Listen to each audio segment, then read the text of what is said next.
അപ്പോൾ എല്ലാവർക്കും good morning. Sorry കേട്ടോ, അതെ മഴയുടെയാണ്. അപ്പോൾ നമ്മൾ കഴിഞ്ഞ ക്ലാസ്സിലായി മോണിറ്ററി പോളിസിയുടെ ഒരു ഇൻട്രഡക്ഷൻ പാർട്ടാണ്. അപ്പം ഞാനിങ്ങനെ ഇത് എടുത്തപ്പോഴേ ആലോചിച്ച് നോക്കി നിങ്ങൾക്ക് എത്രമാത്രം അതിൻ്റെ ഒരു ബേസിക്സ് കാണും. മാത്സുകാർക്ക് ബേസിക്സ് ഇല്ലെന്ന് എനിക്ക് നല്ല ഉറപ്പാണ്. അവർ കേട്ടിട്ട് പോലും കാണുമല്ലായിരിക്കും ഒരു പക്ഷേ പല കോൺസെപ്റ്റുകളും. പക്ഷേ ഇക്കണോമിക്സ് പഠിക്കുന്നത് നമുക്ക് എത്രമാത്രം ബേസിക്സ് കാണും, അതിനനുസരിച്ച് വേണമല്ലോ ഡെപ്തിലോ അല്ലെങ്കിൽ ഡെപ്ത് ഇല്ലാതെയൊക്കെ നമുക്ക് ഇച്ചിരി സ്പീഡിൽ പോകാനോ ഒക്കെ നമുക്ക് നോക്കുന്നു. അപ്പോൾ ഞാൻ നോക്കിയിട്ട് ഞാൻ ഇച്ചിരി ഒരു ആവറേജിന് മുകളിൽ അല്പം കോൺസെപ്റ്റ് പറഞ്ഞിട്ടാണ് പോകുന്നത്. അപ്പോൾ കഴിഞ്ഞ ക്ലാസ്സിൽ നമ്മൾ മോണിറ്ററി പോളിസി ആർ ബിയുടെ മോണിറ്ററി പോളിസിക്ക് വെച്ചാൽ ഇൻസ്ട്രുമെൻറ്റ്സ് ഉണ്ട്, ടാർജറ്റ്സ് ഉണ്ട്, ഒബ്ജക്റ്റീവ്സ് ഉണ്ട്. ഒബ്ജക്റ്റീവ്സ്, ടാർജറ്റ്, ഇൻസ്ട്രുമെൻറ്റ്സ് ഇങ്ങനെയൊക്കെ ഉണ്ടെന്ന് നമ്മൾ കണ്ട്. ഇനിയിപ്പോൾ നിങ്ങളത് ക്ലാസ് കേട്ടിട്ടില്ലാത്ത അറ്റൻഡ് ചെയ്തുള്ള കുട്ടികൾ നിർബന്ധമായിട്ട് ക്ലാസ് പോയി അറ്റൻഡ് ചെയ്യുക. അപ്പോൾ അങ്ങനെയാകുമ്പോൾ നമുക്കുണ്ടല്ലോ ശരിക്കും എന്തെങ്കിലുമൊക്കെ എഴുതാൻ കാണും. നമ്മളിങ്ങനെ ക്ലാസ് അറ്റൻഡ് ചെയ്ത് കഴിഞ്ഞാൽ നമുക്ക് കുറേ കാര്യങ്ങൾ മനസ്സിലായി കഴിഞ്ഞാൽ നമുക്ക് എഴുതാൻ എളുപ്പമാണ്. അതേസമയം മനസ്സിലായില്ലേലാണ് നമുക്ക് ഇത് പഠിക്കുക എന്ന് പറയുന്നത് നമുക്ക് ഒരു സ്ട്രെസ്സാണ്. അത് നമുക്ക് ഒഴിവാക്കാൻ പറ്റിയില്ല. പക്ഷേ ഒരാൾ പറഞ്ഞ് കേട്ട് ഇരുന്നു വളരെ ഇൻഫോർമലായിട്ട് പറഞ്ഞു. അപ്പോൾ ഇൻഫോർമലായിട്ട് പറയുമ്പോഴത്തേക്കും നമുക്ക് ഭയങ്കര അപ്പീലിംഗ് ആയിട്ട് തോന്നും, നമ്മുടെ മനസ്സിൽ നിൽക്കും, നമുക്ക് മനസ്സിൽ നിന്നെങ്കിൽ നമുക്ക് എഴുതാൻ പറ്റും. അങ്ങനെയൊക്കെയാണ് അതിൻ്റെ പോക്ക്. പ്രത്യേകിച്ച് ഓൺലൈൻ എഡ്യൂക്കേഷൻ നമ്മളതിനെ ശരിക്കും നമ്മൾ ഈ നീഡ് ബേസ്ഡ് എഡ്യൂക്കേഷൻ എന്ന് പറഞ്ഞൊരു സംഭവം ഉണ്ട് കേട്ടോ. എന്താണ് നീഡ് ബേസ്ഡ് എഡ്യൂക്കേഷൻ?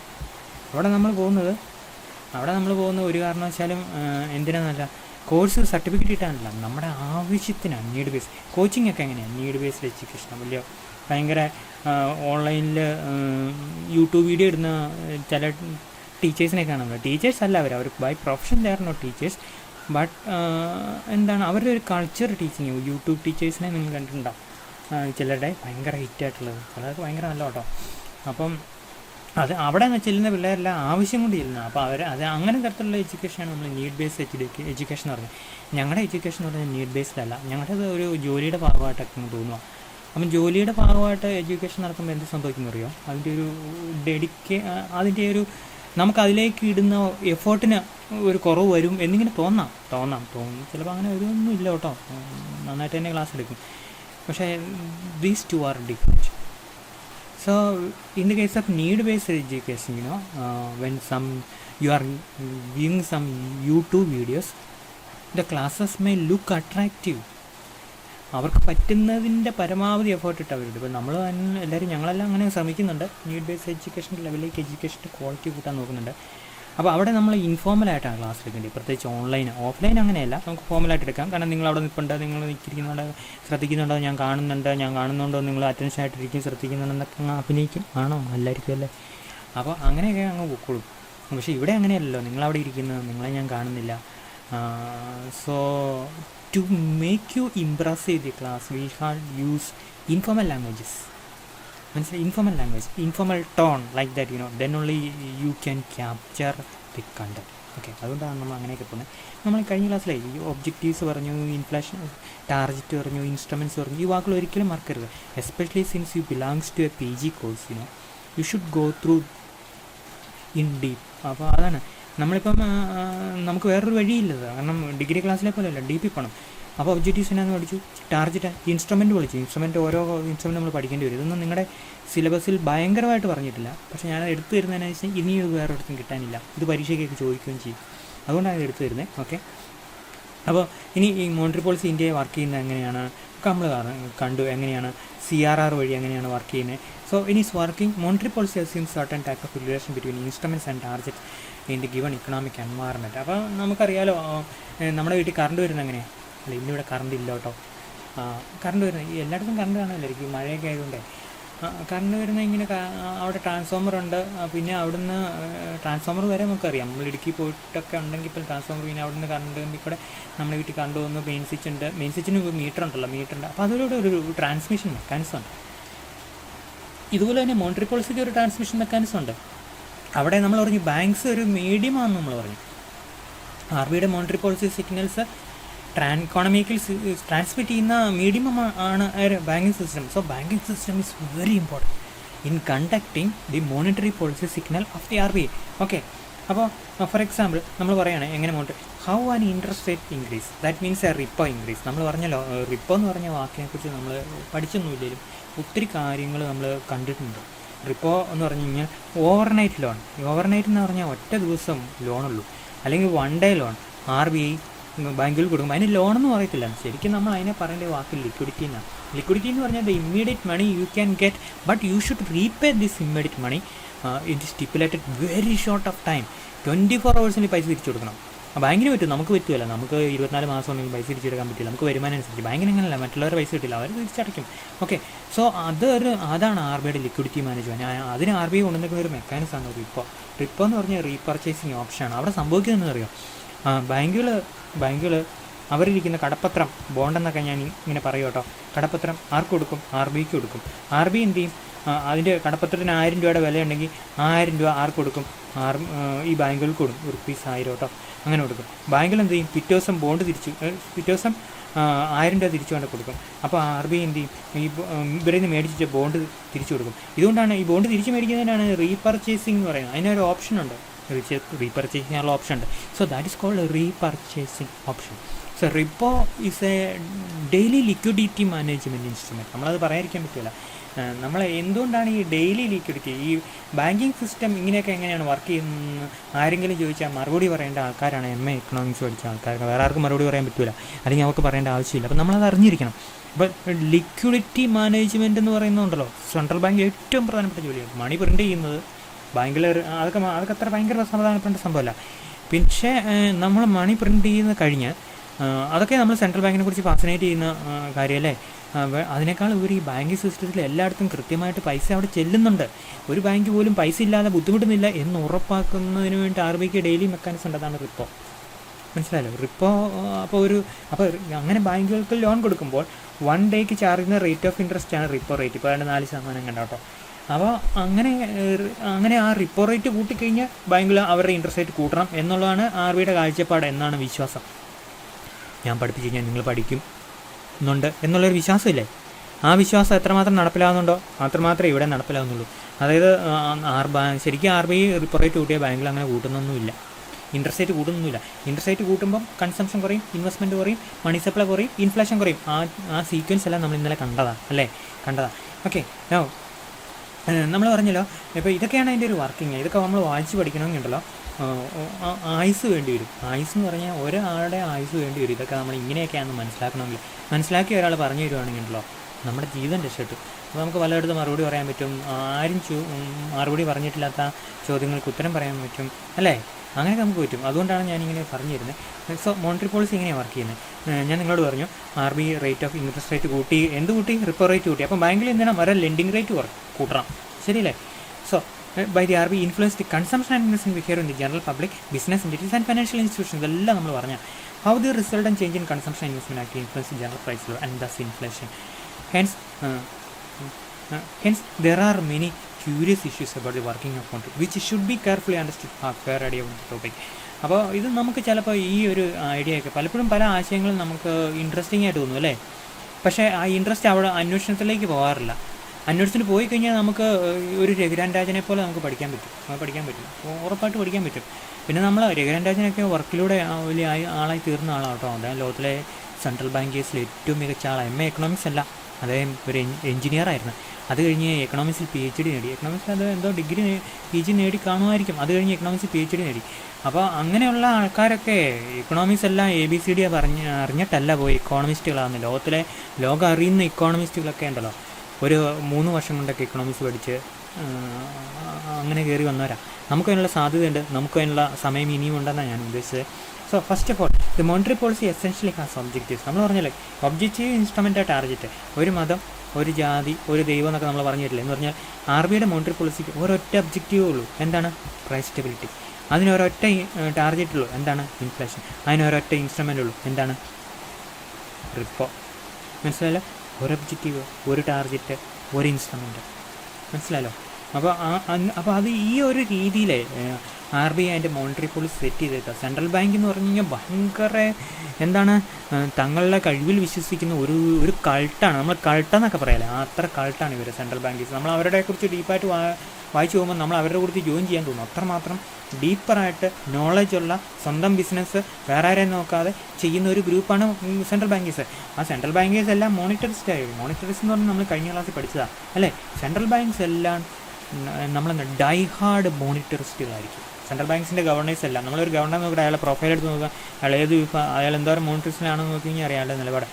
അവർക്ക് സെൻട്രൽ ബാങ്കിൻ്റെ പോളിസി നന്നായിട്ട് നടപ്പിലാക്കാനും പറ്റും, ഏത് പ്രതിസന്ധി അഭിമുഖീകരിക്കാനും പറ്റും, അവർക്ക് ഇക്കോണമിയെ നേരെ കൊണ്ടുവരാൻ പറ്റും മോണിറ്ററി പോളിസി ഉപയോഗിച്ച്. For realising this objective the central bank set certain targets to be. അപ്പോൾ 4% inflation target, price stability, repo എന്ന് പറഞ്ഞ ഇൻസ്ട്രുമെൻറ്റ്, ഇപ്പോൾ കാര്യങ്ങൾ പിടികിട്ടുന്നു. These objectives and the implied targets can be only through the use of certain instrument.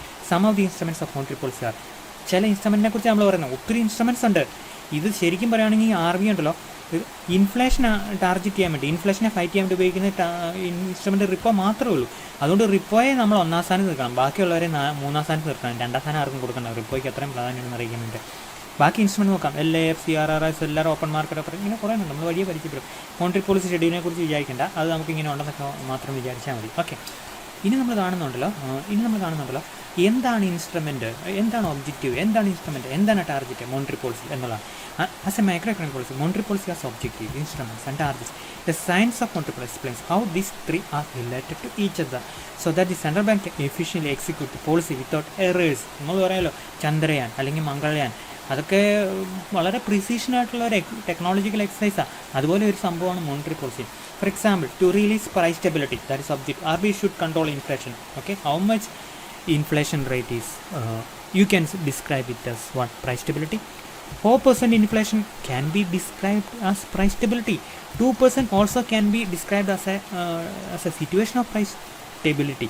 Okay, but 5%, 6%, 7%, more than like that, there are price instabilities. Okay, then below 2%, when the prices are growing just below 2%, that means economy is on the threat of deflation. പണച്ചുരുക്കം, അത് ഭയങ്കര മോശമാണ്. അതുകൊണ്ട് price stability means low and stable inflation. അപ്പോൾ 4%, നമ്മൾ പറയാം ഒരു 4%, ഇത് കൂടി വന്നേ 6, കുറഞ്ഞു വന്നേ 2, ഇതിനിടയ്ക്ക് നിൽക്കണം. 4 ആണ് നമ്മുടെ target. So that is the target inflation. Okay, by using what? Repo. When the inflation goes near to 6% or goes below to 2%, what the central bank should do? It should use the repo rate. Okay, when the inflation goes above 6 rate, RBI should increase the repo rate. When the inflation rate goes below 2%, RBI should reduce the repo rate. So this is the way in which the RBI is managing the price level. RBI is using the monetary policy. I told you that regarding monetary policy, the most important objective of monetary policy is price stability. Okay, price stability.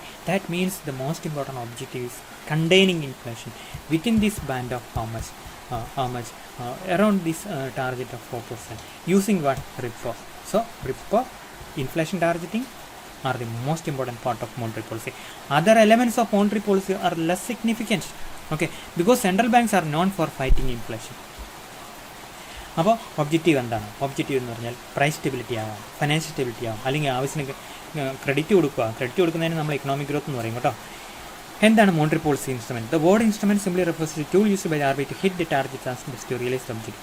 For the RBI, the various instruments of monetary policy are repo rate, LAF, open market operation, CRR, SLR, etc. These instruments are variedly used from time to time to meet the set objectives. Okay, different LAF tools are also instruments of monetary policy, as these are frequently used for liquidity management. Repo and reverse repo operations, marginal standing facility, time repo, variable rate, ഇങ്ങനെ ഒത്തിരി instrument ഉണ്ട്. ഇതൊന്നും നമ്മൾ പഠിക്കുന്നില്ല, എല്ലാം പഠിക്കാൻ സമയമില്ല. Okay, പിന്നെ എന്താണ് ടാർഗറ്റ്? ഏതാണോ നമുക്ക് പ്രൈസ് സ്റ്റെബിലിറ്റി ഉറപ്പാക്കാൻ എന്തിനാണ് നമ്മൾ ടാർഗറ്റ് ചെയ്യുന്നത്? നമ്മൾ ഇൻഫ്ലേഷനെ ടാർഗറ്റ്, അതുകൊണ്ട് ഇൻഫ്ലേഷൻ ടാർഗറ്റ് ആയിരിക്കും. അപ്പോൾ നമ്മൾ മോണിറ്ററി പോളിസിയുടെ സയൻസിനെ കുറിച്ച് പഠിച്ചു. മോണിറ്ററി പോളിസി ട്രാൻസ്മിഷൻ എന്താണെന്ന് നമ്മൾ പഠിച്ചു. റിപ്പോ റേറ്റ് കുറച്ചു, ബാങ്കിൽ ഇൻട്രസ്റ്റ് റേറ്റ് കുറച്ചു, കൂടുതൽ ലോൺ പോയി. അപ്പോൾ എന്ത് ചെയ്തു? കൺസംഷൻ കൂടി, ഇൻവെസ്റ്റ്മെൻറ്റ് കൂടി, അതിൻ്റെ ഫലമായിട്ട് എന്ത് കൂടും? ഇക്കോണമി പ്രൊഡക്ഷൻ കൂടി, എംപ്ലോയ്മെൻറ്റ് കൂടി, ഗ്രോത്ത് കൂടി. ഈ ഒരൊറ്റ ബോക്സിൽ നിങ്ങൾക്ക് മോണിറ്ററി പോളിസി എങ്ങനെ വർക്ക് ചെയ്യുമെന്ന് പറയാൻ പറ്റും, പ്രത്യേകിച്ച് റിപ്പോയുടെ ഉപയോഗം മതി. ഓക്കെ, നോ ഇനി നമ്മൾ പറയുന്നതല്ലോ, ബാക്കി നമുക്ക് പ്രധാനപ്പെട്ട കാര്യമെന്ന് പറയാൻ മാത്രം വലിയ സംഭവങ്ങളൊന്നും ഇതിൻ്റെതില്ല. ഞാനിങ്ങനെ നിങ്ങൾക്ക് നോട്ടിട്ടേക്കാം. നോട്ടിടുന്നത് എന്തിനാണെന്നറിയോ? ഇത് നെറ്റിൻ്റെ ആംഗിളിലാണ്. നെറ്റ് എക്സാമിൻ്റെ അത് ഇങ്ങനെ കാര്യങ്ങൾ ഡീറ്റെയിൽ ആയിട്ട് ചോദിക്കും. Objectives price stability, financial stability, providing adequate credit to the economy, what is price stability? അതാണ് നമ്മുടെ ചോദ്യം. എന്താണ് പ്രൈസ് സ്റ്റെബിലിറ്റി? നമ്മൾ ഇൻഫ്ലേഷനെ കണ്ടെയ്ൻ ചെയ്യാൻ വേണ്ടിയിട്ടാണ് നമ്മൾ ഈ സെൻട്രൽ ബാങ്ക് ശ്രമിക്കുന്നത്. ഇൻഫ്ലേഷൻ എന്ത് ചെയ്യണം? കണ്ടെയ്ൻ ചെയ്യണം. ഇൻഫ്ലേഷനെ കുറയ്ക്കണം. ഇൻഫ്ലേഷൻ 10% 6% ഒന്നും കൂടാൻ പാടില്ല. ഇൻഫ്ലേഷൻ 4%. അപ്പോൾ ആ 4% ഇൻഫ്ലേഷൻ നമ്മൾ പറയുന്ന പേരാണ് എന്ത്? Low and stable inflation. എന്താണ്?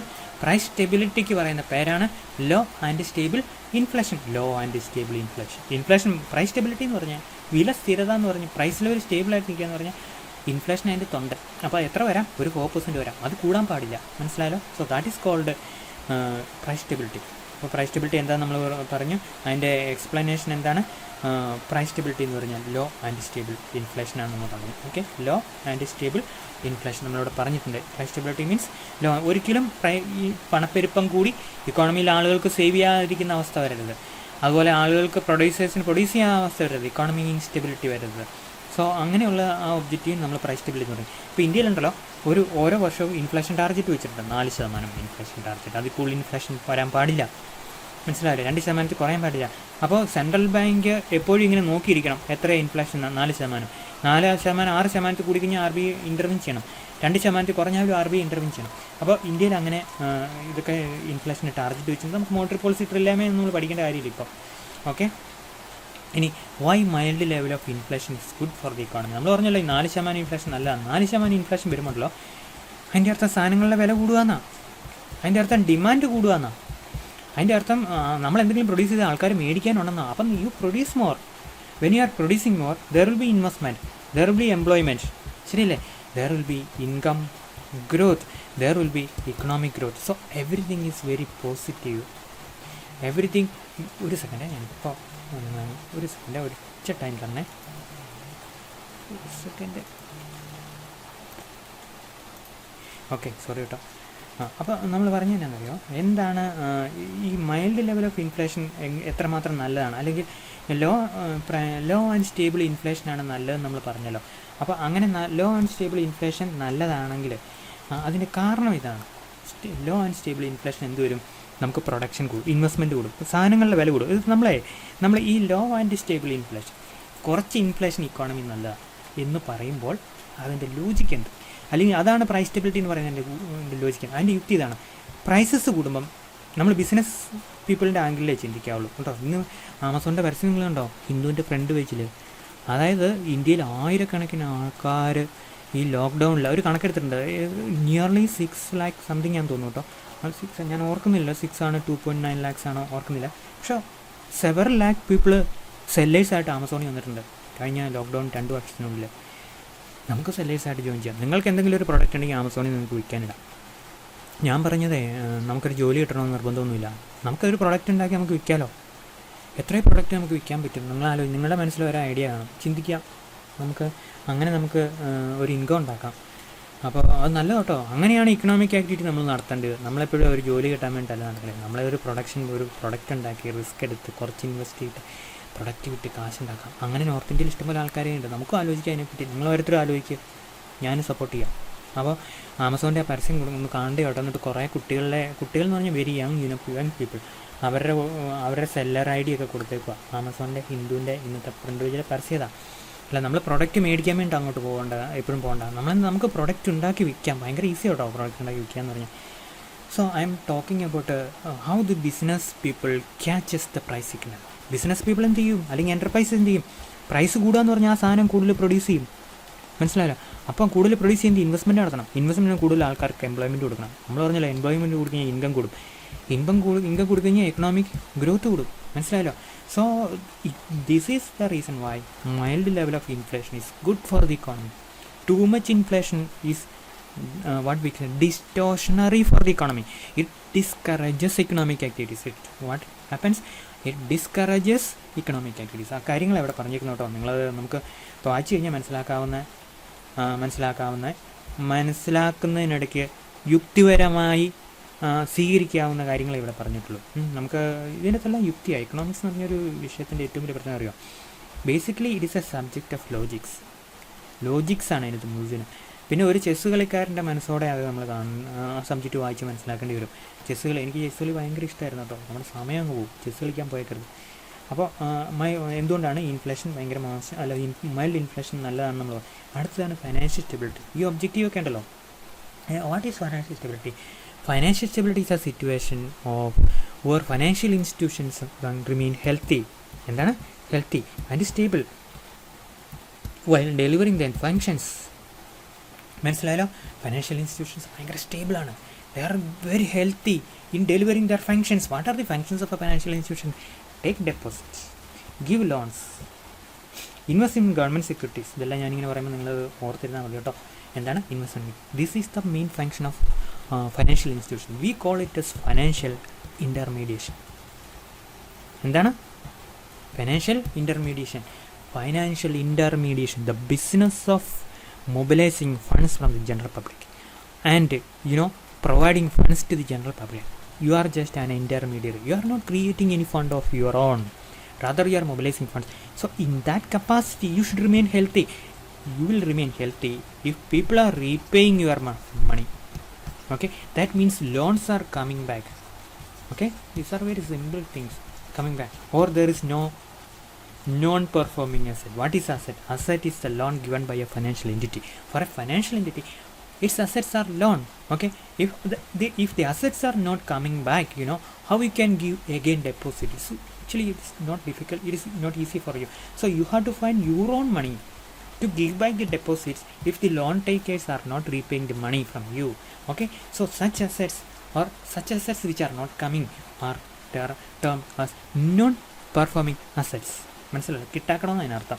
അപ്പോൾ നമ്മൾ പറഞ്ഞല്ലോ, അങ്ങനെ കിട്ടാക്കടമൊന്നും ഇല്ലാതെ ബാങ്ക് നല്ല സ്റ്റേബിളായിട്ട് നിന്ന്, ബാങ്ക് ഹെൽത്തി ആയിട്ട് നിന്ന്, എന്തെങ്കിലും പ്രശ്നം വന്നാൽ സ്വന്തമായിട്ട് ക്യാപിറ്റൽ എടുത്തിട്ട്, ക്യാപിറ്റൽ എന്ന് പറഞ്ഞാൽ നമുക്കൊരു ബിസിനസ് ഇച്ചിരി പ്രശ്നമെന്ന് വിചാരിച്ചു, നമ്മൾ എന്ത് ചെയ്യും?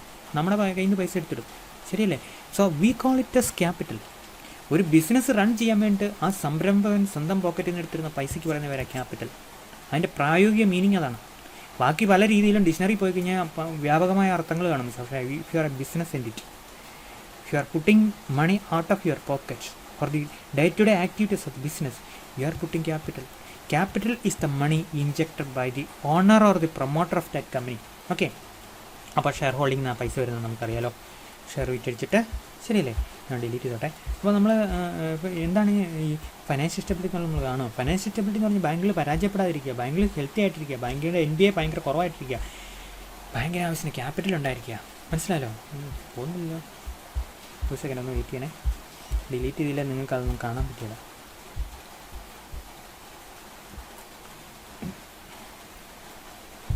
ഡിലീറ്റ് ചെയ്യാൻ പറ്റുന്നില്ല. അത് എന്നാണെന്നറിയോ, നമ്മൾ ടെക്നോളജിക്ക് പല സാധനങ്ങൾ ഉപയോഗിക്കുന്നുണ്ടല്ലോ, ഒക്കെ ഉള്ളതാണ്. പോയി രാവിലെ ഞാൻ ഈ ഫ്ലാറ്റ് പാനൽ എടുത്തിട്ടേ എന്ത് ചെയ്ത സ്ക്രീൻ വരുന്നില്ലായിരുന്നു. അങ്ങനെ താമസിച്ച് വരും, 2 മിനിറ്റ് താമസിച്ച് നമ്മൾ ക്ലാസ് പോകും. എന്ത് ചെയ്തിട്ട് സ്ക്രീൻ വരുന്നില്ല. പിന്നെ ക്ഷമയോടെ പിന്നെയും സിസ്റ്റം ഷട്ട് ഡൗൺ ചെയ്ത് ഓണാക്കി, പിന്നെയും ഷട്ട് ഡൗൺ ചെയ്ത് അങ്ങനെ ശരിയാക്കിയത്. അപ്പോൾ ഭയങ്കര പാടാന്നുള്ളതാണ്. നിങ്ങൾക്ക് അവിടെ ഇരുന്ന് നോക്കുമ്പോൾ ഭയങ്കര ബോറിങ്ങാന്ന് തോന്നും. പക്ഷേ നമുക്കിവിടെ ഇരുന്ന് ശരിക്കും പലപ്പോഴും ഇത്രയും ഇൻസ്ട്രുമെൻ്റ് ഒരുപോലെ നമുക്ക് കമ്പൈൻ ചെയ്യേണ്ട. അപ്പോൾ അതിൻ്റെ ഒരു പാടുണ്ട്. ശ്രദ്ധിക്കുക, ഫൈനാൻഷ്യൽ സ്റ്റെബിലിറ്റി എന്നുള്ള വാക്കിൻ്റെ അർത്ഥം ഒരു കാരണവശാലും മാർക്കരുത്. ഇത് ന്യൂ ജനറേഷൻ ഒബ്ജക്റ്റീവ്. RBI ഇപ്പോൾ സെൻട്രൽ ബാങ്ക് വന്നിട്ട് 360 വർഷങ്ങളായി, RBI വന്നിട്ട് 76 വർഷങ്ങളായി. 1935 വന്നത്. അപ്പോൾ 2022 ആയില്ലല്ലോ, 76 വർഷങ്ങളായി. 76 ആണോ? ആലോചിച്ച് നോക്കിയാൽ 35, 65. അയ്യോ അല്ലല്ലോ, എനിക്ക് തെറ്റിപ്പോയി. ഞാൻ കണക്ക് കൂട്ടുന്നു, നോക്കട്ടെ. 65 അവിടെ തന്നെ ആയല്ലോ, 20 കൂടെ കൂട്ടിക്കേ, 85 വർഷങ്ങളായല്ലേ. +1 86 വർഷങ്ങളായി. അയ്യോ, വർഷങ്ങൾ പോകുന്നത്. അപ്പോൾ 86 വർഷങ്ങളായി RBI വന്നിട്ട്, അല്ലേ? ഈ കണക്ക് കൂട്ടി തെറ്റിയെങ്കിൽ തെറ്റി, നിങ്ങളെ ശരിയാക്കിയാൽ മതി. അപ്പോൾ അത്രയും വർഷത്തിനുള്ളിലേ RBIയുടെ മോണിറ്ററി പോളിസിയുടെ ഒബ്ജക്റ്റീവ് പ്രധാനപ്പെട്ട പ്രൈസ് സ്റ്റെബിലിറ്റി ആയിരുന്നു. പിന്നെ എക്കണോമിക് ഗ്രോത്ത് ആയിരുന്നു. 2010 ഫൈനാൻഷ്യൽ സ്റ്റെബിലിറ്റി പ്രധാനപ്പെട്ട ഒബ്ജക്റ്റീവായിട്ട് RBI അങ്ങ് ഏറ്റു പറഞ്ഞു. മനസ്സിലായല്ലോ? 2010. അപ്പോൾ അങ്ങനെ നമ്മൾ പറയുമ്പോഴേ ഈ ഫൈനാൻഷ്യൽ സ്റ്റെബിലിറ്റി ഒരു ന്യൂ ജനറേഷൻ ഒബ്ജക്റ്റീവാണ്. എല്ലാ സംഭവങ്ങളും നടക്കുന്നത് ചില സാഹചര്യങ്ങൾ മൂലം. ഫൈനാൻഷ്യൽ സ്റ്റെബിലിറ്റി ഒബ്ജക്റ്റീവായിട്ട് വരുന്നത് 2008 ഗ്ലോബൽ ഫൈനാൻഷ്യൽ ക്രൈസിസിൽ ബാങ്കുകൾ ചില്ലുമേടകൾ ഉടഞ്ഞു വീഴുന്നത് പോലെ പൊട്ടിപ്പോയപ്പോഴാണ്. അപ്പോൾ അതിനുശേഷം എല്ലാ സെൻട്രൽ ബാങ്കിൻ്റെ ഒബ്ജക്റ്റീവ് ഫൈനാൻഷ്യൽ സ്റ്റെബിലിറ്റിയാണ്. അപ്പോൾ അതുകൊണ്ട് ബാങ്കുകളിൽ നിന്ന് പൊട്ടുന്നുണ്ടോ? നിങ്ങളൊന്ന് ആലോചിച്ച് നോക്കൂ. ഭയങ്കര സ്കാമുകളിലൂടെ മാത്രമേ ബാങ്കിൽ പൊട്ടുന്നു. നാച്ചുറലായിട്ടുള്ള ഫ്രോഡുകളിലൂടെയാണ് ബാങ്കിൽ ബുദ്ധിമുട്ട് വരുന്നത്. അല്ലാതെ ഒരു രീതിയിൽ ബാങ്കിലൂടെ പൊട്ടുന്നില്ല. പഞ്ചാബ് ആൻഡ് മഹാരാഷ്ട്ര കോപ്പറേറ്റീവ് ബാങ്കിൻ്റെ കാര്യം നമ്മൾ ഉദ്ദേശിച്ചു കേട്ടോ. യെസ് ബാങ്കിൻ്റെ ഇത് രണ്ടും ആളുകളുടെ ബാഡ് ഗവർണൻസ് നമ്മളതിനെ പറയട്ടുള്ളൂ. എന്താണ് ബട്ട് ഗവർണൻസ് പ്രോബ്ലം. ആളുകൾ ഇവിടെ ജനങ്ങൾ പൈസ തിരിച്ചടയ്ക്കാത്തതാണ്, ഒരിക്കലും അല്ല. നമ്മൾ വേണ്ടപ്പെട്ടവർക്ക് നമ്മൾ ലോൺ കൊടുത്തു, അവരത് മിസ്യൂട്ടിലൈസ് ചെയ്ത്. മനസ്സിലായല്ലോ? നമ്മൾ നമ്മുടെ ഏറ്റവും വേണ്ടപ്പെട്ടവർക്ക് ലോൺ കൊടുക്കുമ്പോൾ എന്നാ സംഭവിക്കുന്നത്? നമ്മുടെ ലൈഫിൽ ഒരു എക്സാമ്പിളാണ്. നമ്മുടെ വേണ്ടപ്പെട്ടവർക്ക് നമ്മൾ ലോൺ കൊടുക്കുമ്പോൾ അവർക്ക് നമ്മുടെ വേണ്ടപ്പെട്ടവരുണ്ട്, അവർ ആ പൈസ തിരിച്ചു തരികയില്ല. അതായത് നമ്മൾ വെറുതെക്കാർക്ക് കൊടുക്കണമെന്നല്ല ഞാൻ പറഞ്ഞത്, നമ്മൾ വേറൊരു ബാങ്ക് കൊണ്ടിട്ട് അവർ പൈസ തിരിച്ചു തരും. സോ ഇതാണ് ഇവിടെ സംഭവിച്ചത്. ബാങ്കുകൾ അവർക്ക് ഇഷ്ടമുള്ള ആൾക്കാർക്ക് ലോൺ കൊടുത്തപ്പോൾ ഇഷ്ടമുള്ളതിൻ്റെ പേരിൽ തിരിച്ചു കൊടുത്തില്ല, ബാങ്ക് പൊട്ടി. മനസ്സിലായല്ലോ? അപ്പോൾ യെസ് ബാങ്കിൻ്റെയും പഞ്ചാബ് ആൻഡ് മഹാരാഷ്ട്ര കോപ്പറേറ്റീവ് ബാങ്കിൻ്റെയും ഈ 2 എക്സാമ്പിൾ നമുക്ക് ഈ അടുത്ത കാലത്തുള്ള. ബാക്കി ബാങ്കുകളൊക്കെ പിന്നെ സാരമില്ല. IDBI ഒക്കെ ആണെങ്കിൽ ചത്തതിനൊക്കെ ജീവിച്ചിരിക്കില്ല എന്നൊക്കെ പറഞ്ഞ പോലെ IDBI ഒക്കെ. പക്ഷേ നമുക്ക് പറയാം ഒരു സ്കാമിൻ്റെ പേരിലല്ല, അതിൻ്റെ പൊതുവേ അതിൻ്റെ ബിസിനസ് മാനേജ്മെൻറ്റ് മോശമായതിൻ്റെ പേരിലാണ് IDBI പരാജയത്തിന് വരുന്നത്. IDBI ആരുടെയാണെന്ന് പറയും, ഇപ്പം LICയുടെ. So financial stability means the financial institutions individually and collectively being able to deliver their function properly, withstanding external shocks and avoiding internal weaknesses. So the India Financial Stability Report published by RBI in 2010 defines financial stability from a macro-prudential perspective. Financial stability could be defined as a situation in which the financial sector provides critical services, giving loans, investing government securities to the real economy without any discontinuity. മനസ്സിലായല്ലോ? ഞാൻ ക്ലാസ്സിൽ നിങ്ങളോട് പറഞ്ഞല്ലോ, കഴിഞ്ഞ ക്ലാസ്സിൽ നമ്മളൊരു റിലയൻസിൻ്റെ ഒരു industries പരാജയപ്പെട്ട് കഴിഞ്ഞാൽ നമുക്കൊരു പ്രശ്നവുമില്ല. ആ ഇൻഡസ്ട്രി പിന്നെയും തിരിച്ചു വരും, പിന്നെ ഇൻവെസ്റ്റ്മെൻറ്റ് നടത്തിയ പ്രോഡക്റ്റ് പിന്നെയും വിൽക്കും. അല്ലെങ്കിൽ ഒരു റൊട്ടി കമ്പനി ആണെങ്കിലും ബേക്കറി ആണെങ്കിലും എന്തൊക്കെയാണെങ്കിലും ബാങ്ക് പൊട്ടി കഴിഞ്ഞാൽ തിരിച്ചു വരുമോ? ഒരു കാരണവശാലും വരില്ല. അതുകൊണ്ടാണ് പൊട്ടി ബാങ്കിൽ നിന്ന് തിരിച്ചു വന്നിട്ടില്ല, പേര് പോലും തിരിച്ചു വന്നിട്ടില്ല. പൊട്ടി ബാങ്കിനെ നമ്മൾ മെർജ് ചെയ്യുന്നത്, എന്നിട്ട് പേര് കളയിപ്പിക്കും. So that is the significance of trust when you are doing the business of financial intermediation. Okay, പിടിയിട്ടില്ല? നോ. ഇനി ഫൈനാൻഷ്യൽ സ്റ്റെബിലിറ്റി ഭയങ്കര പ്രധാനപ്പെട്ട ഒബ്ജക്റ്റീവാണ് RBIയുടെ എന്നൊക്കെ പറയുകയാണ്. എന്നിട്ട് why financial stability is important? First, banks once lost cannot restructure as there is a confidence problem for the public. അല്ലേ? നമ്മളാരെങ്കിലും പൊട്ടി ബാങ്ക് പിന്നെ ഒന്നുകൂടെ തിരിച്ചു വന്നു കഴിഞ്ഞപ്പോൾ ഡെപ്പോസിറ്റ് പോവോ? ഇല്ല. അതാ അല്ലേ? വിശ്വാസം എന്ന് പറഞ്ഞു കഴിഞ്ഞാൽ ചുരുട്ടിയ പേപ്പർ പോലെയാണ്. ചുരുട്ടിക്കളഞ്ഞ് എറിഞ്ഞ പേപ്പർ നിർത്താൻ പറ്റുമോ? അപ്പം നമ്മൾ ഈ സിനിമയ്ക്കകത്ത് പറയല്ലേ വിശ്വാസം, ഒരു പരസ്യത്തിൻ്റെ അകത്ത് വിശ്വാസം, അതാണല്ല. ഒരു സിനിമയുണ്ട് കേട്ടോ, ആ സിനിമയുടെ പേര് പറഞ്ഞില്ല. അതിൻ്റെ പേര് പറഞ്ഞല്ലോ, ദേവദൂതൻ എന്ന് പറഞ്ഞൊരു സിനിമ. ആ സിനിമയ്ക്കകത്ത് മോഹൻലാലാണല്ലോ നായകൻ. നായിക ആരാന്ന് ഞാൻ അറിയത്തില്ല. ആ സിനിമയുടെ അവസാനം മോഹൻലാൽ ഒരു പെണ്ണിനോട് നായികയോട് ചോദിക്കുക, അയാളുടെ പേര് ഞാൻ മറന്നുപോയി. ചോദിക്കുക എന്താണ് ഈ അയാളുടെ ആ പെണ്ണിൻ്റെ ഇഷ്ടപ്പെട്ട ആൾ മരിച്ചുപോയി, അയാളുടെ പേര് ഞാൻ മറന്നുപോയി. പേര് ഓർക്കേണ്ടതായിരുന്നു, മറന്നുപോയി. അപ്പം നീ ഈ പെണ്ണിനോട് ചോദിക്കുക, ജയപ്രദയും കണ്ട നായിക എന്തോ, ഇത്രയും കാലം മരിച്ചുപോയ ഒരാൾ തിരിച്ചു വരുമെന്ന് നിങ്ങൾ വിചാരിച്ചിരിക്കുന്നു. അപ്പോൾ അതിങ്ങനെ വിചാരിക്കുന്നതിൽ എന്താണ് ഇതിൽ യുക്തി? അപ്പം അതിൻ്റെ അടുത്ത് പറയുന്നുണ്ട്, നമ്മുടെ വിശ്വാസമാണ്. അവരൊക്കെ നമ്മളെ ഇഷ്ടപ്പെടുന്നവരിവിടെ ഉണ്ടെന്ന് നമ്മുടെ വിശ്വാസമാണ്. അപ്പോൾ വിശ്വാസം എന്ന് പറയുന്നതിൻ്റെ പേരിലാണ് എല്ലാ ഫൈനാൻഷ്യൽ ഇതുപോലെ തന്നെ വിശ്വാസം. നമ്മൾ ഈ ട്രസ്റ്റ് വാല്യൂ എന്ന് പറയുന്നത് എന്താണ്? ട്രസ്റ്റ് വാല്യൂ എന്ന് പറഞ്ഞാൽ എന്താ? ഗൂഗിളിലുള്ള കേട്ടോ, ഗൂഗിൾ എല്ലാ ഓൺലൈൻ പ്ലാറ്റ്ഫോമിനും കൊടുക്കുന്ന ഒരു വാല്യൂ ആണ് ട്രസ്റ്റ് വാല്യൂ. അപ്പോൾ ഗവൺമെൻറ്റിൻ്റെ അതിന് പോലും 6.2 ഉള്ളൂ കേട്ടോ ട്രസ്റ്റ് വാല്യൂ. നിങ്ങളൊന്ന് അന്വേഷിച്ച് നോക്കൂ ട്രസ്റ്റ് വാല്യൂ. അപ്പോൾ ചിലതിനൊക്കെ 7% ഉണ്ട്. 10 out of 10 ആണ് trust value. So when you R trust value, അത് നമ്മളൊരു സാധനം കണ്ടൻറ്റ് കോപ്പി അടിക്കുകയില്ല, നമ്മൾ ആർക്കും ഇഷ്ടപ്പെടാത്ത കാര്യങ്ങൾ പറയൂല. അങ്ങനെയൊക്കെ ആണെങ്കിൽ നിങ്ങളുടെ ബിസിനസ് പ്ലാറ്റ്ഫോമിനെ ഗൂഗിൾ തന്നെ തരുന്ന ഒരു റേറ്റിംഗ് ആണ് 6.2 അല്ലെങ്കിൽ more than 5% rating is a trust value. So when you are ഈ enterprise as a trust value, Google will give you advantage in terms of several parameters. നിങ്ങളൊരു വെബ്സൈറ്റ് മാനേജ് ചെയ്യണം, അതാരുടെയും copy അടിച്ച കണ്ടൻ്റല്ല, അതിത് പറയാൻ ആർക്കെതിരെ ഒന്നും പറഞ്ഞിട്ടില്ല, എല്ലാവർക്കും ഇഷ്ടപ്പെട്ടതാണ്, കാണും, ന്യൂട്രലാണ്. അങ്ങനെയാണെങ്കിൽ നിങ്ങളുടെ കണ്ടൻറ്റ് ഗൂഗിൾ എല്ലായിടത്തും കൊണ്ടുകൊടുക്കും. അപ്പോൾ അതിന് ട്രസ്റ്റ് വാല്യൂവിൻ്റെ ബേസിലാണ് തോന്നി. അപ്പോൾ നമ്മൾ ബാങ്കിനെ കുറിച്ച് പറഞ്ഞല്ലോ, banks once lost cannot restructure as there is a confidence problem for the public. എന്താണ്? പബ്ലിക്കിന് ഒരു കോൺഫിഡൻസ് പ്രോബ്ലം. ഇനി the global financial crisis witnessed the failure of several banks and central banks including RBI is giving additional importance to one financial stability urges that systemic failure. എന്താണ് വാക്കിൻ്റെ അർത്ഥം? ഭയങ്കര പ്രധാനപ്പെട്ട കേട്ടോ. നിങ്ങളൊരു ആൻസർ സ്ക്രിപ്റ്റ് എഴുതുന്നു, ഒരു ഇൻ്റർവ്യൂവിന് പോകുമ്പോഴത്തേക്കും, പ്രത്യേകിച്ച് ഇൻ്റർവ്യൂ, എന്താണ് സിസ്റ്റമിക് ഫെയിലിയർ? ഒരു ബാങ്ക് പരാജയപ്പെടുന്നുണ്ടൊന്നും സംഭവിക്കുന്നില്ല, അവിടെ ചെറിയൊരു വാക്കം വരുന്നുള്ളൂ, ശരിയല്ലേ? പക്ഷേ ഒരു കൂട്ടം ബാങ്കുകൾ പരാജയപ്പെട്ട് കഴിഞ്ഞാൽ you can call it a systemic failure. Here it's a failure of the central bank itself. It was failed to ensure stability of the financial entities. So systemic failure should not happen. അമേരിക്കയിൽ അങ്ങനെയായിരുന്നല്ലോ, അതായത് നമ്മളൊരു bank പൊട്ടിക്കഴിഞ്ഞാണല്ലോ ഭയങ്കര രസമാണ്. ഞാൻ നിങ്ങളോട് പറഞ്ഞിട്ടുള്ളതാണ്, പക്ഷേ ഒരു പ്രാവശ്യം കൂടെ പറയാതിരിക്കാൻ പറ്റില്ല. കാരണം അമേരിക്ക അന്ന് ഞാൻ ഓർക്കുന്നുണ്ട്, ഒരു ബാങ്ക് പൊട്ടി പോകുമ്പോഴത്തേക്കുണ്ടല്ലോ, ബാങ്ക് പൊട്ടി പോകുമ്പോഴത്തേക്കും പൊട്ടിപ്പോയ ബാങ്കിനെ ഏറ്റെടുക്കാൻ വേണ്ടിയിട്ട് മറ്റു ബാങ്കുകൾ വരിക ആക്രി വിലയ്ക്ക്. അപ്പം ഒരു ബാങ്ക് പൊട്ടിപ്പോയി ഉടനെ അതിനെ ഏറ്റെടുക്കുക. ഞാൻ ഓർക്കുന്നുണ്ട്, ഏതോ ഒരു ബാങ്ക് ബേൺസ്റ്റൈൻസ് ആണെന്ന് തോന്നി, ഏതോ ഒരു ബാങ്കിനെ പൊട്ടിപ്പോയി ഉടനെ അതിനെ ഏറ്റെടുക്കാൻ വേണ്ടി 2 ബാങ്കുകൾ ചാടി വന്നു, സിറ്റി ബാങ്കും വെൽഫാർഗോ എന്ന് എനിക്ക് തോന്നുന്നു, ഓർക്കുന്നില്ല. സോ അപ്പോൾ എന്നിട്ട് വെൽഫാർഗ ഏറ്റെടുത്തു, സിറ്റി ബാങ്ക് അല്ല കേട്ടോ, വെൽഫാർഗ എന്നിട്ട് ചുടക്കം ഒരാഴ്ച കഴിയുമ്പോൾ പൊട്ടിപ്പോയി. ഏറ്റവും സാധനം വെൽഫാർഗയെ സിറ്റി ഏറ്റെടുത്ത സിറ്റി ഒരിക്കലും പ്രതീക്ഷിച്ചില്ല ലോകത്തിലെ നമ്പർ 1 ബാങ്ക്. ഇപ്പം നിങ്ങൾ നോക്കിയോ, ലോകത്തിലെ ഏറ്റവും വലിയ ബാങ്ക് സിറ്റിയാണ്. അന്ന് പൊട്ടിപ്പോയ സിറ്റി ഉണ്ടല്ലോ, വെൽഫാർഗ ഏറ്റെടുത്ത സിറ്റി ഒരാഴ്ച കഴിഞ്ഞ് പരാജയപ്പെട്ടു പോയി. നമുക്ക് ആരിന്ന് കാണും നാളെ കാണുമെന്ന് പറയാൻ പറ്റില്ലാത്തൊരവസ്ഥയാണ് 2008 അപ്പോൾ അതുകൊണ്ട് നമ്മൾ അവിടെ നോക്കുകയാണെങ്കിലോ, സിസ്റ്റമിക് ഫെയിലിയർ ഒരു കാരണവശാലും നമുക്ക് ഉണ്ടാകാൻ പാടില്ല. ഇൻഡിവിജ്വൽ ഇൻസ്റ്റിറ്റ്യൂഷൻ ഫെയിൽ ചെയ്യപ്പെടാം, പക്ഷേ ഒരു കാരണവശാലും സിസ്റ്റമിക് ഫെയിലിയർ ഉണ്ടാകാൻ പാടില്ല. It's A macro economic crisis, മനസ്സിലായല്ലോ. അപ്പോൾ നമ്മൾ ബാങ്കുകൾ എത്രമാത്രം പ്രധാനപ്പെട്ടതാണ്. നമ്മൾ ജപ്പാനെക്കുറിച്ച് പറയാം. ആരുടെ ജപ്പാൻ? സുസുക്കിയുടെ ജപ്പാൻ, സോണിയുടെ ജപ്പാൻ, ക്യാനൻ്റെ ജപ്പാൻ, ടയോട്ടയുടെ ജപ്പാൻ. ഏഷ്യയിലെ ആദ്യത്തെ ഡെവലപ്ഡ് രാജ്യം. 1980-ൽ ബാങ്കുകൾ പരാജയപ്പെട്ടു പോയി. ബാങ്കുകൾ ഒന്നാണ് പരാജയപ്പെട്ടത്, ഒത്തിരി ബാങ്കുകൾ പരാജയപ്പെട്ട ബാങ്കുകളുടെ മാനേജർ പിടിച്ചു ജയിലിലിട്ടു.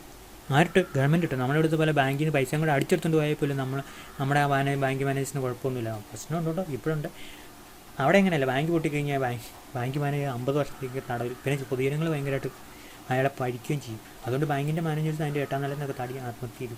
1980s ധാരാളം ബാങ്ക് പൊട്ടിപ്പോൾ എന്നറിയോ? ഫൈനാൻഷ്യൽ ഇൻ്റർമീഡിയേഷൻ ഇരുന്നപ്പോൾ ലോൺ കൊടുക്കാൻ ആളിരുന്നപ്പോൾ ലോൺ എടുക്കാത്ത കമ്പനികൾ പരാജയപ്പെട്ടു. അങ്ങനെ ജപ്പാൻ്റെ ഇക്കണോമിക് ഗ്രോത്ത് താഴോട്ട് വന്നു. ജപ്പാൻ അതിനെ ലോസ്റ്റ് ഡിക്കേഡ് എന്നാണ് പറഞ്ഞത്. മനസ്സിലായി? എന്ത് വിളിച്ചു? Lost decade. അതിനുശേഷം ജപ്പാൻ പിന്നെ ഒരു 8%, 10% ഗ്രോത്ത് റേറ്റ് കൈവരിച്ചിട്ടേ ഇല്ല. ഇപ്പം 4%, 2%, പിന്നെ -1% ഒക്കെ ജപ്പാൻ്റെ ഇക്കണോമിക് ഗ്രോത്ത്. ജപ്പാൻ സാമ്പത്തികമായി തകർന്നുപോയി ഈ ലോസ്റ്റ് ഡിക്കേഡിന് ശേഷം. എന്തുകൊണ്ടാണ്ടായത്? ഫൈനാൻഷ്യൽ സെക്ടർ ക്രൈസിസ് ഉണ്ടായി, ശരിയല്ലേ? So every financial sector crisis produces micro economic crisis and leaves long time impact on the economy. So there should not be any financial sector crisis. The central bank should administer the financial system prudently, that there is no systemic financial crisis and there should be what? Financial stability. ചില കാര്യങ്ങളൊക്കെ അനുഭവിച്ച് നമ്മൾ പഠിക്കാൻ വേണ്ടി നോക്കിയിരിക്കരുത്. മറ്റുള്ളവർക്ക് വരുന്ന അബദ്ധങ്ങളിൽ നിന്നും അല്ലെങ്കിൽ മറ്റുള്ളവർക്ക് വരുന്ന ബുദ്ധിമുട്ടുകളിൽ നമ്മൾ പഠിക്കണം. ഫിനാൻഷ്യൽ ക്രൈസിസ് നമുക്ക് വരുന്ന ലെസൺ അത്. അതുകൊണ്ട് ഇന്ത്യയിലുണ്ടല്ലോ, ഇന്ത്യ നമ്മൾ നോക്കുമ്പോൾ നിങ്ങൾ എന്നോട് ചോദിക്കുക ഇന്ത്യയിൽ RBI എങ്ങനെയുണ്ട്? ഹാരി പറഞ്ഞ പോലെയൊക്കെ ബാങ്കിനൊക്കെ നന്നായിട്ട് മാനേജ് ചെയ്യുന്നത് വെച്ചാൽ എനിക്ക് ഉറപ്പായിട്ട് പറയാൻ പറ്റും, RBI is one of the best central banks in India. ഇത് ചുമ്മാ അങ്ങനെ വാക്കുകൊണ്ട് അങ്ങനെ പറഞ്ഞു വിട്ടിട്ട് ഓടിപ്പോവല്ലോ കേട്ടോ. I can prove it, not myself. Several other people can prove that Central Bank of India, that is RBI, is one of the best central banks in India. Okay, so നമ്മളങ്ങനെ പറയുകയാണെങ്കിൽ നമ്മൾ പറഞ്ഞില്ല financial stability are just systemic failed financial institution is a macro economic crisis. Okay, and creates irreparable damage to the economy. Okay, പ്ലീറ്റിലോ. ഇനി നമ്മൾ അടുത്ത ഒബ്ജക്റ്റിലേക്ക് വരും കേട്ടോ. ഫീൽഡിലെടുത്തില്ലേ, നമ്മുടെ സിലബസിൽ ഇത് ബേസിക് ആയിട്ടുള്ള കാര്യങ്ങളെ പോകുന്നുള്ളൂ. Provision of adequate credit to different sectors of economy to support economic growth. അപ്പോൾ എക്കണോമിക് ഗ്രോത്തിനെ പ്രൊമോട്ട് ചെയ്യാൻ വേണ്ടി നമ്മൾ എന്ത് ചെയ്യണം? ആവശ്യത്തിന് എന്ത് കൊടുക്കണം? ക്രെഡിറ്റ് കൊടുക്കണം, ലോൺ കൊടുക്കണം. ലോണാണ് ലൈഫ് ബ്ലഡ് എന്ന് പറയുന്നത്. നിങ്ങളൊരു ബിസിനസ് തുടങ്ങി, സ്വന്തം പൈസ കൊണ്ടാണെന്ന്, സ്വന്തം പൈസ കൊണ്ട് ബിസിനസ് തുടങ്ങാൻ ആഗ്രഹിക്കുകയാണെങ്കിൽ ഞാൻ ഉറപ്പ് പറയാം, നിങ്ങൾക്ക് ലൈഫ് ടൈമിൽ ഒരു ബിസിനസ് തുടങ്ങാൻ പറ്റില്ല. സ്വന്തം ബുദ്ധി ഉപയോഗിക്കുക, മറ്റുള്ളവരെ പണം ഉപയോഗിക്കുക. അങ്ങനെ എന്നുള്ളതാണ് ഈ നോർത്ത് ഇന്ത്യക്കാരൊക്കെ. മനസ്സിലായല്ലോ? അതുകൊണ്ടാണ് പക്ഷേ അവരൊരു ബാഡ് കൾച്ചറിനെന്ന് അറിയാം, അവർ പൈസ തിരിച്ചടയ്ക്കുന്നില്ല. അതുകൊണ്ട് നമ്മുടെയും കൂടെ പൈസയെ പോകുന്നത്. അപ്പം നമ്മൾ ബിസിനസ് നടത്തുമ്പോൾ നമ്മൾ എന്ത് ചെയ്യണം? മറ്റുള്ളവരുടെ പൈസ എടുത്ത് ബാങ്കിൻ്റെ പൈസ ഉപയോഗിച്ച് നമ്മൾ ഇൻവെസ്റ്റ് ചെയ്യണം. എന്നിട്ട് നമ്മുടെ ഐഡിയ നന്നായിരിക്കണം. അങ്ങനെ നമ്മൾ വിജയിക്കണം. So the RBI should ensure that there is adequate credit supply in the economy. Okay, ഡീറ്റെയിലോ ഞാൻ ഒബ്ജക്റ്റീവ് കൂടുതലായിട്ടൊന്നും പറയുന്നില്ല. ഓക്കെ, പിന്നെ അതുപോലെ തന്നെ ഒരു ടോപ്പിക്കോട് ഇതോടെ ബന്ധപ്പെട്ടിട്ട് നമുക്ക് ഇന്നത്തെ ക്ലാസ് എടുത്താൽ there is conflicts between different objective. Suppose that if the RBI is providing adequate credit കൂട്ടുക, ലോൺ കൊടുക്കുക, അല്ലേ? ലോൺ കൂട്ടുക, അന്നേരം എന്തുണ്ടാവും? സ്വാഭാവികമായിട്ട് മണി സപ്ലൈ കൊടുക്കും. അന്നെന്തുണ്ടാവും? ഇൻഫ്ലേഷൻ ഉണ്ടാവും. So one objective adversely affect other objective. If you are going to provide support economic growth, you are what we compromising on the objective of price stability. മനസ്സിലായല്ലോ? You are compromising on the objective of price stability. So you cannot realize these two objectives simultaneously. That is called a monetary policy dilemma. എന്താണ്? Dilemma. അപ്പോൾ അതുകൊണ്ട് R B ഇത് രണ്ട് തമ്മിലൊരു ഒരു compromise പലപ്പോഴും വരുത്തേണ്ടി വരും. ഇതുകൊണ്ടാണ് നമ്മൾ പറയുന്നത് ആർ ബി എക്കണോമിക് ഗ്രോത്ത് അല്ല സ്റ്റുഡൻറ്റ്, പ്രൈസ് സ്റ്റെബിലിറ്റിയാണ്. പ്രൈസ് സ്റ്റെബിലിറ്റി ഇല്ല എക്കണോമിക് ഗ്രോത്ത് വരില്ല. So price stability is the primary objective of monetary policy. Okay, ഇനി ബാക്കി നമുക്ക് അടുത്ത ക്ലാസ്സിൽ എടുക്കാം. നിങ്ങൾ മടുക്കാന്ന് തോന്നുന്നു. ഒരു സെക്കൻഡ് സ്റ്റോപ്പ് പിടിക്കട്ടെ. സ്റ്റോപ്പ്.